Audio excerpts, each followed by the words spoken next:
జీవితంలో ఎదుగుతున్నావు అంటానికి ఒక సూచన ఏంటంటే, నీ పరలోకపు తండ్రికి ఏది ఇష్టమైందో అది నువ్వు చేస్తావు. నీ తండ్రికి ఏది ఇష్టమైందో నువ్వు చేసినప్పుడు నువ్వు ఒంటరివాడవు కాదు. నీ పరలోకపు తండ్రి చిత్తాన్ని నువ్వు నెరవేరుస్తుంటే నువ్వు దేనికి భయపడవలసిన అవసరం లేదు. నువ్వెంత దీనుడివైనా దరిద్రుడైనా నీ దేవుడు నిన్ను పెంట కుప్పల మీద నుంచి లేవనెత్తుతాడు.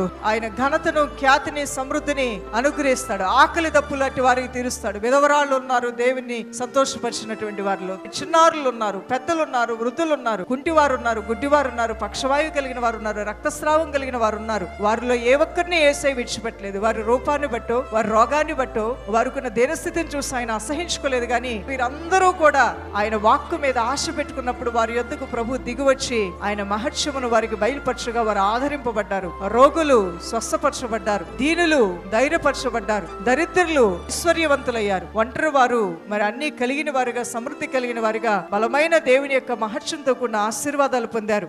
ఈ రోజున